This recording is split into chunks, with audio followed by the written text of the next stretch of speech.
अस्सलाम दोस्तों, आज की वीडियो में हम एक्सेल के आगे कंटिन्यू करेंगे। मैं एक्सेल खोल लेता हूँ। लास्ट टाइम हमने इंसर्ट के होम के टैब के अंदर जो रिबन थी उसके लास्ट कुछ फंक्शंस देखे थे। लास्ट में हमने एक फार्मूला भी मतलब अप्लाई किया था सम का, तो वो थोड़ा एडवांस हो गया था क्योंकि जिन लोगों को फार्मूला लिखना ही नहीं आता तो उनके लिए वो थोड़ा मुश्किल है। तो आज हम ये भी चीज़ देखेंगे हम फार्मूला कैसे लिखते हैं, और जो कुछ चीज़ें रह गई थी होम के टैब के अंदर उसको कंप्लीट करेंगे।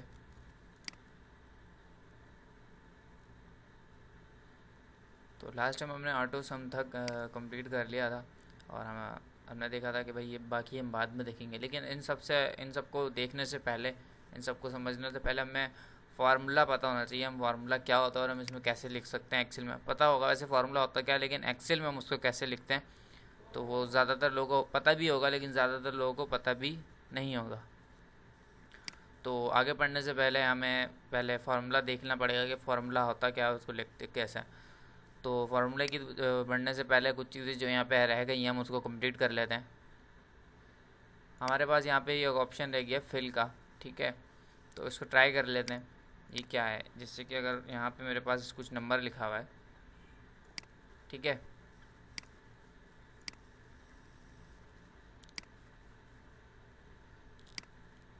तो ये मैं चाह रहा हूँ कि यही इसी के मतलब नीचे भी यही आ जाए।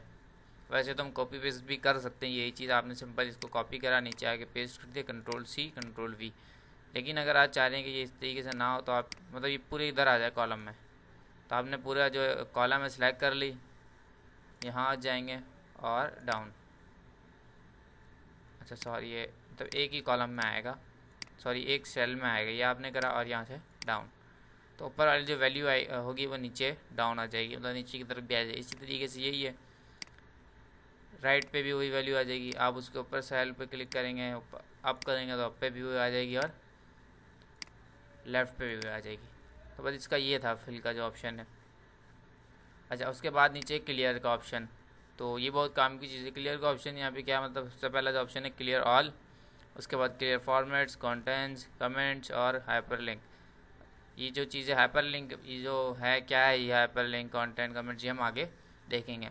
तो अभी हम देख लेते हैं क्लियर ऑल एंड फॉर्मेट्स। तो सबसे पहले तो यहाँ पे मैं इसको थोड़ा फॉन्ट वगैरह बढ़ा देता हूँ और इन सबको यहाँ से ऑल बॉर्डर कर लेते हैं, इसको भी ऑल बॉर्डर, ठीक है। और इसका जो बैक कलर है वो हम चेंज करके, तो मैंने थोड़ी फॉर्मेटिंग वगैरह की है और फॉन्ट वगैरह थोड़ा चेंज भी कर लेते हैं फ़ॉन्ट भी।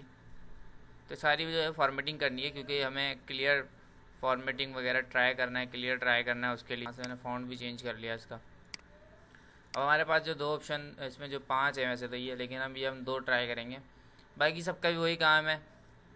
सबसे पहले तो हम देख लेते हैं क्लियर फॉर्मेट्स। फॉर्मेट्स में मतलब जो हमने फॉर्मेटिंग वगैरह की हुई है वो क्लियर हो जाएगी।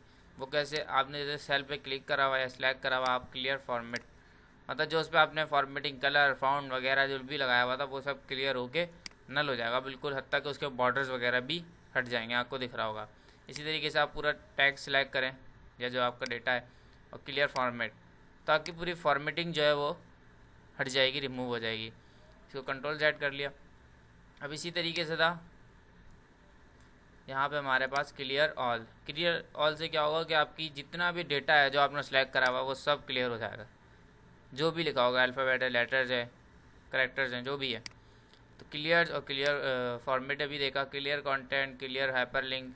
हाइपरलिंक जो एक नेट का या किसी भी फाइल का लिंक होता है जो कि एक्सेल में लगा हुआ है।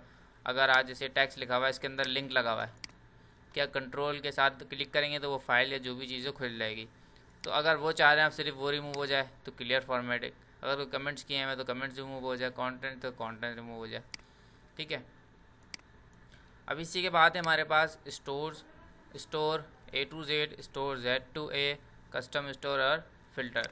तो इन चीज़ों को देखते हैं। तो इनको ट्राई करने के लिए हमारे पास यहाँ पे कुछ डेटा रॉ फॉर्मेट में होना चाहिए। तो यहाँ पे मैं कुछ डेटा बना रहा हूँ, ठीक है। तो ये मैंने कुछ कॉलम बनाई हैं, इसमें मैं यहाँ से डेटा जो है ले आया हूँ, ठीक है। और इसके बाद यहाँ पे मैं कुछ नेम जो है रख लेता हूँ, सॉरी, ये कुछ स्टूडेंट्स नेम मैंने यहाँ पे लिखे, ठीक है। और ये कुछ नेम है स्टूडेंट्स के, ठीक है, उनके यहाँ पे फ़ोन नंबर्स भी हैं।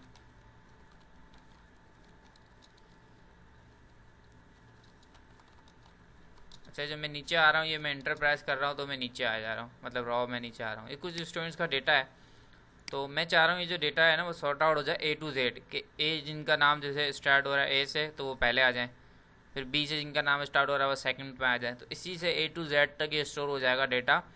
तो उसके लिए क्या करें, आपका स्टूडेंट का जितना डेटा है वो सिलेक्ट कर लें, मैंने सेलेक्ट कर लिया, और यहाँ से मैं जाऊँगा स्टोर, और यहाँ से स्टोर A to Z। अगर आप चाह रहे हैं A to Z हो जाए तो आप A to Z कर दें, तो अब आप देखें A, फिर B C D E F G H I J K L M N P Q R S T U V W X Y Z, तो ये A to Z हो जाएगा। अगर इसी तरीके से आप यहाँ से कर देंगे Z to A, तो मतलब ये उल्टा हो जाएगा, ऊपर से Z स्टार्ट होगा।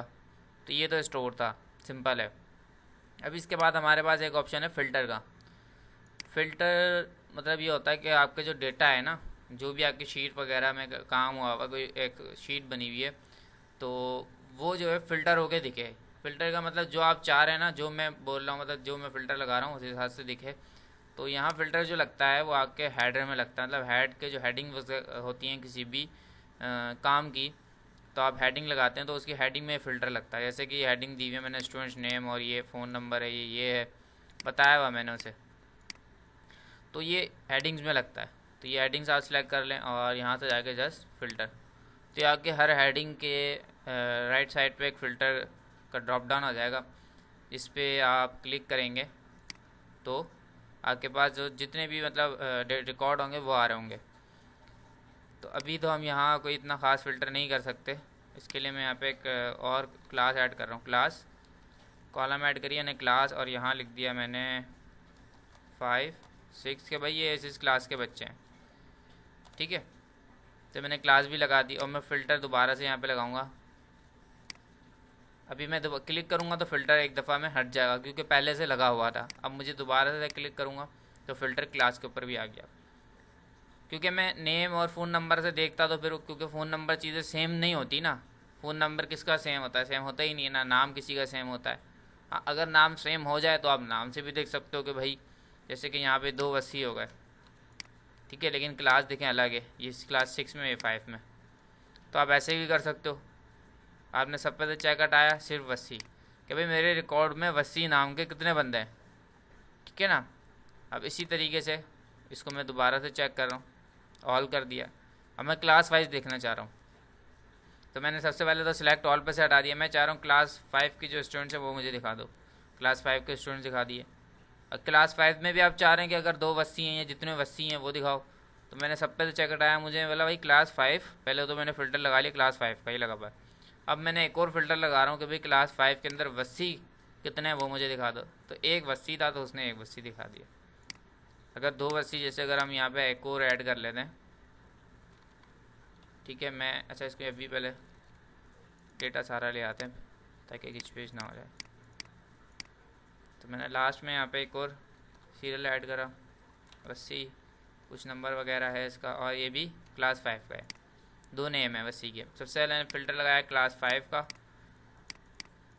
अच्छा, जो सिर्फ आपने देखना है ना तो सिर्फ उसी पे चेक होना चाहिए और दूसरे पे नहीं, ओके। और अब मुझे दिखाओ कि क्लास 5 में वसी कितने हैं, एक वसी नाम के स्टूडेंट जो हैं कितने हैं। तो जितने थे उसने वो डेटा आपके हिसाब से फ़िल्टर करके दिखा रहा है, तो ये चीज़ फ़िल्टर है। आप ये किसी और शीट में भी लगा सकते हैं, तो कोई अटेंडर शीट है, कोई पे रोल की शीट है, तो आप ये काम उसमें भी कर सकते हैं। ये बिल्कुल बेसिक था। आप सीरियल नंबर वाइज भी देख सकते हैं, ठीक है। जैसे कि अगर मैं सब फ़िल्टर अभी हटा दूँ, ये वाला भी, आप सीरियल नंबर वाइज भी देख सकते हैं कि भाई सीरियल नंबर 5 में दिखाओ कौन है, सीरियल नंबर 5। या अगर आप इसको सीरियल नंबर ना बोलें, यहाँ बोल देते हैं हम इसे जियान नंबर, ठीक है। अब जियान नंबर भाई मुझे देखना है 3 पे कौन है, दिखाओ जियान नंबर 3, अच्छा वसीम है, ठीक है, उसका वो नंबर ये क्लास में ये पढ़ता है। तो इस तरीके से आप जो है अपने डेटा को फ़िल्टर करके देख सकते हैं। अच्छा, अब हम देख लेते हैं लास्ट चीज़ इस ट्यूटोरियल की, इस वीडियो की, वो ये है कि फार्मूला हम कैसे लिखते हैं एक्सेल के अंदर और उसकी स्टार्ट कैसे करते हैं। फार्मूला जो हमने देखा था लास्ट ट्यूटोरियल में ऑटो सम का, तो ये इस तरीके से कुछ आ रहा था और ये ऊपर की जो कॉलम जो है ऐड कर लेता था, ऊपर की जितनी रॉज, उस कॉलम में जितनी रॉज होती थी। तो अगर मैं सिंपल आपको यहाँ पे बताऊँ फार्मूला लिखने का, एक मिनट इसको हटाते हैं। फार्मूला जो एक्सेल में लिखते हैं तो वो एक सेल में एक वक्त लिखा जाता है। ये हमारे पास फार्मूला बार होती है, सेल पे आपने क्लिक करा, आप फार्मूला या तो बार में चले आएँ या तो यहीं डबल क्लिक करके इसको ओपन कर लें, या तो आप डायरेक्ट यहाँ पे लिखना स्टार्ट कर दें क्लिक करके। तो फार्मूला जब भी लिख रहे होते हैं, कोई सा भी फार्मूला लिखना हो, में सबसे पहले हम इक्वल्स टू लगाते हैं, लाजमी है। ठीक है, मतलब जहाँ इक्वल्स टू आपको दिखे समझ जाए फार्मूला स्टार्ट है, ये फार्मूला है।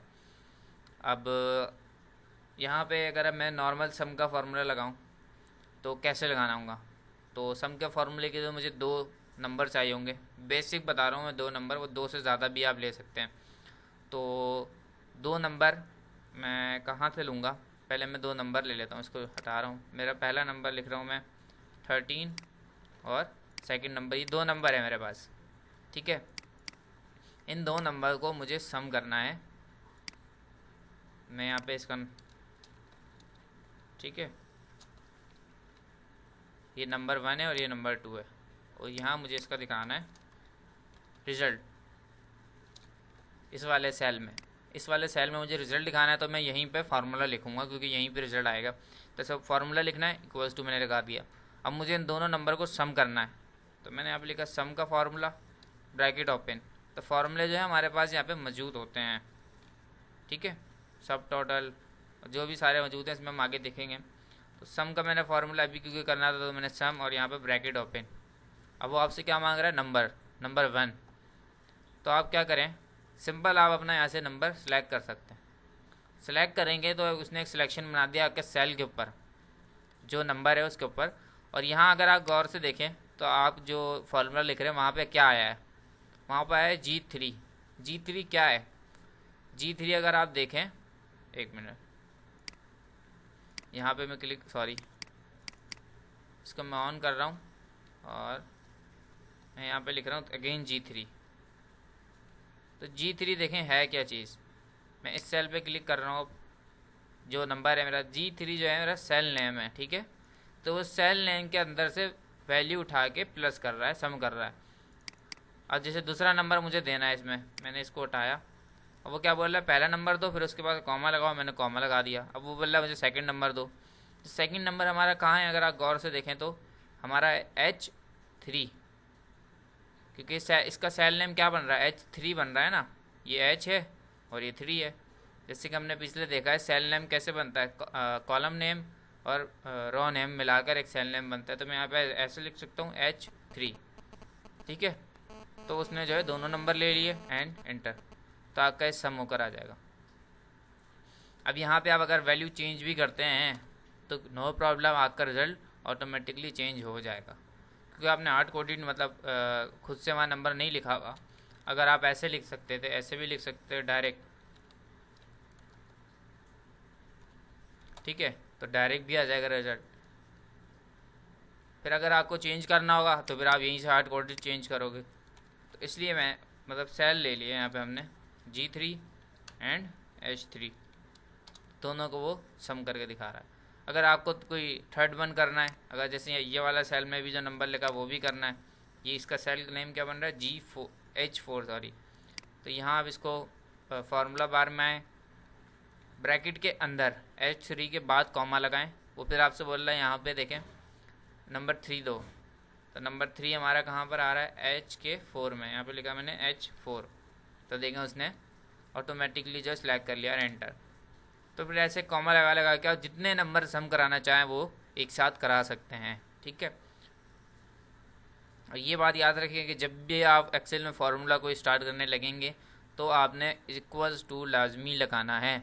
ठीक है, अच्छा, अगर आपके पास बहुत सारा डेटा है, जैसे कि सैलरी है, या सॉरी यहाँ पे लिख देता हूँ फ़ी है, स्टूडेंट्स की बहुत सारी जो है फ़ी का कॉलम है और इसमें कुछ जो है नंबर्स वगैरह भी हैं, मतलब जो फ़ीस है स्टूडेंट्स की वो भी हैं। मैंने बढ़ा दिया। अब मैं चाह रहा हूँ इसका टोटल, तो मैंने यहाँ पे टोटल की हेडिंग डाली। लास्ट टाइम जो हमने करा था वो ऑटो सम से करा था, तो ऑटो सम से ये हुआ था कि उसने इस तरीके से पूरा ऊपर तक का जो है वो सिलेक्ट कर लिया था और उन सबको सम कर दिया था इस तरीके से। अब हम अपना मतलब फार्मूला यहाँ पे जो हमने अभी ट्राई करा ऊपर वो लगाएंगे कि इतनी सारी वैल्यू को एक साथ कैसे सेलेक्ट करेंगे, मतलब सम करेंगे बिना ऑटो सम वगैरह के या किसी और तरीके से। मैंने इक्वल्स टू जैसे अभी बताया, हम सम का फार्मूला या कोई भी फार्मूला लिखने से पहले इक्वल्स टू, उसके बाद क्योंकि हमें सम करना है हमने सम का फार्मूला लगाया, ब्रैकेट ओपन। ब्रैकेट ओपन करने के बाद जितनी वैल्यू मुझे सम करनी है ना, मैंने इस पर क्लिक करा, ठीक है। या तो हमने अगर सबको करना है, जैसे कि मैंने सबको सिलेक्ट करके ऐसे और इंटर, ठीक है, सबका सम आ जाएगा। एक तो ये तरीका था कि सबका सम आ गया, क्योंकि ये सीरीज से आ रहे हैं ना नंबर। अगर कोई यहाँ पे अल्फ़ाबेट आ जाए, ठीक है, अगर ये जैसे फार्मूला भी यहाँ नहीं लगा हुआ, वो तो समझ में आ गया कि आपने सीरीज से नंबर आ रहे थे उन सबको सम कर लिया। लेकिन अलग अलग 3-4 जगह आपके जो हैं वो पड़े हुए क्या नाम है नंबर्स हैं, उनको ऐड करना है। इस यहाँ पे भी अल्फ़ाबेट है कोई, तो फिर आप कैसे सम करेंगे। यहाँ आप इक्वल्स टू सम लिखा आपने, ब्रैकेट ओपन कर लिया, इतने एरिया को सिलेक्ट करा, फिर आपने कंट्रोल दबा दिया, अगेन सेलेक्ट करा और अगेन सेलेक्ट कर लिया। कंट्रोल दबाया था मैंने, मैं अगेन करके दिखाता हूँ आपको। मैं इसको हटा रहा हूँ, सम का फार्मूला लगाया, ब्रैकेट ओपन, ऊपर वाली क्योंकि थी मैंने उसको सिलेक्ट कर लिया और अभी सिलेक्शन मैंने माउस वगैरह क्लिक जो है छोड़ दिया। उसके बाद मैंने कंट्रोल अभी प्रेस करा हुआ है। कंट्रोल प्रेस करने के बाद मैंने एक दफ़ा, क्योंकि ये एक था तो मैंने एक दफ़ा क्लिक कर दिया तो वो भी सिलेक्ट हो गया। कंट्रोल अभी भी मैंने प्रेस करा हुआ है, अभी मैंने छोड़ा नहीं है। अब मैंने इन दोनों को भी सिलेक्ट कर लिया कंट्रोल प्रेस के साथ माउस क्लिक से और इंटर, ठीक है। तो आपकी जो बीच में स्पेसिंग या कहीं भी हो ना, अगर यहाँ कहीं भी होगा तो आप कंट्रोल के साथ उसको सिलेक्ट करेंगे, उसको काउंट होगा, ठीक है। आई होप मैं आपको ये क्लियर कर पाया हूँ। अगर कोई क्वेश्चन हो तो आप कमेंट्स में पूछ सकते हैं। Thank you for watching.